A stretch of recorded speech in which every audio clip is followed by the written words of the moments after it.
What symbolizes the fall of a country? What truly marks its demise? When we talk about conquering a nation, it isn't just about defeating its military or overthrowing its ruler. The emperor had a sacred lineage that would never truly die. A country only falls when its temples and altars honoring the ruler's ancestors and divine mandates are razed to the ground. When the spiritual traditions of a country disappear, the remembrance of its revered predecessors fades away.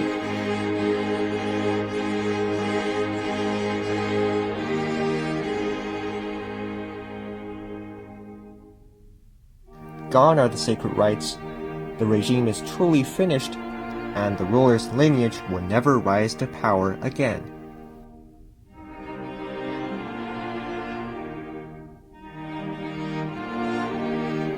This is why temples and altars have been crucial to the integrity and stability of political regimes throughout Chinese dynasties. They symbolize the presence of a governing force that maintains the nation's unity and keeps power firmly centralized.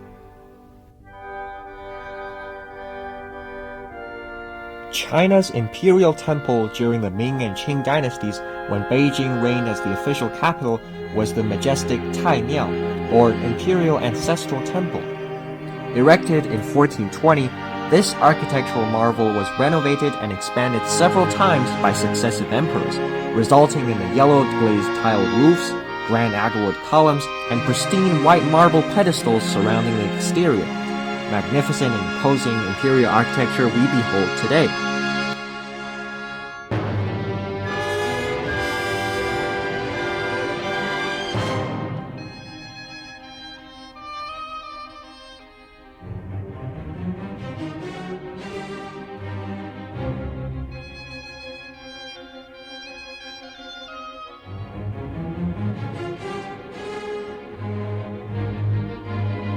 Officially inscribed as a UNESCO World Heritage Site in July 2024, Tai Miao joins other imperial complexes along Beijing's central axis, composing the masterpiece of China's ideal imperial urban order that blends power, spirituality, and aesthetic beauty.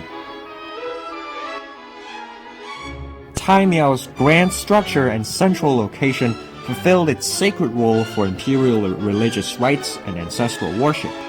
The complex is composed of 3 grand halls arranged in parallel, surrounded by 7 smaller structures. A vast central plaza extends in front of the halls with symmetrically aligned pathways that connect various sections of the complex. This structured layout follows a strict, orderly arrangement, reflecting the site's significance as an imperial ceremonial ground for ancestor veneration and rituals.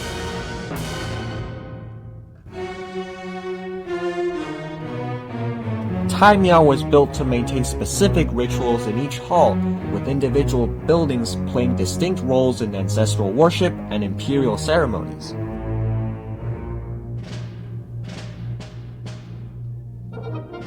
The temple's main structure, known as the Xiangdian, or the Hall of Offerings, hosted the grand annual ancestral offering.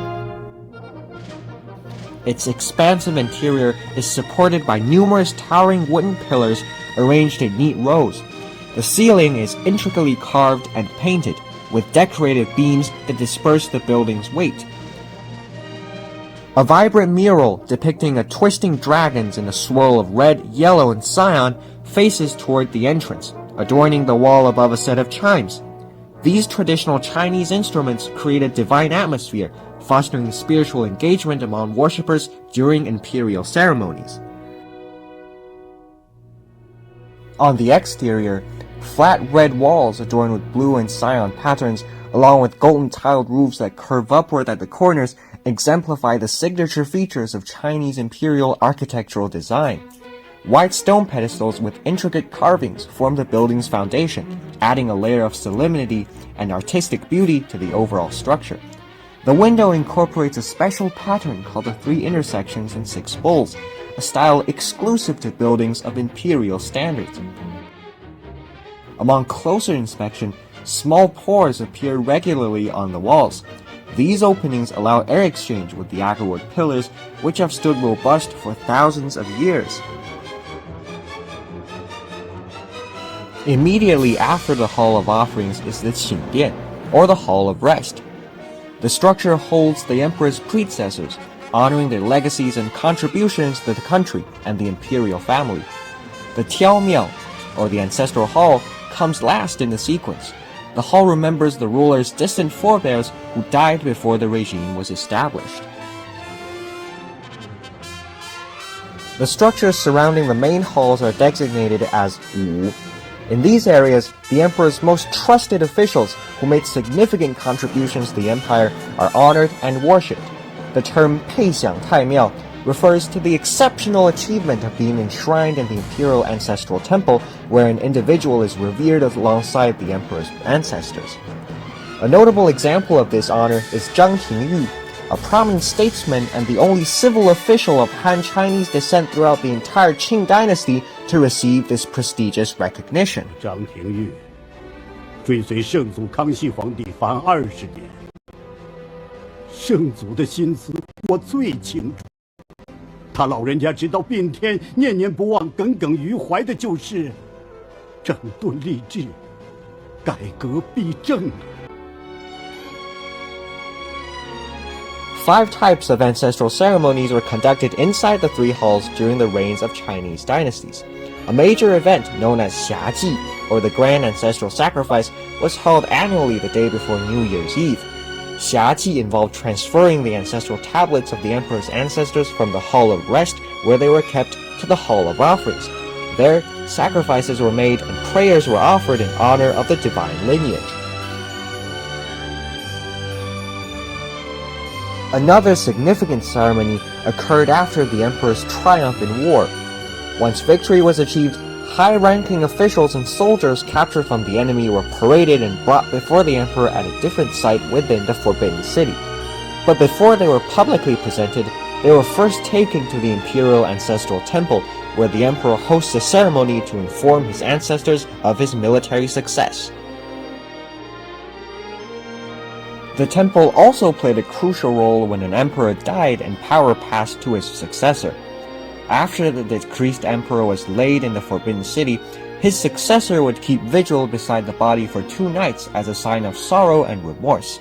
Following this period, dressed in mourning attire with a white cloth over his head, the new emperor would walk to the temple's Hall of Rest to pledge to his ancestors that he would uphold their legacy and govern their empire with care. During the emperor's reign, it was believed that his ancestors observed his conduct and decisions from the heavens. To demonstrate his respect and devotion, the emperor would periodically present offerings, carefully arranging seasonal fruits and vegetables such as peaches, grains, melons, celery, and soybeans before their ancestral tablets. This ceremony represents the 3rd type of ritual performed in the Hall of Rest of the temple. Known as Shixiang, or the timely offering, this solemn event affirmed the emperor's ongoing commitment to his forebears, ensuring their favor and guidance.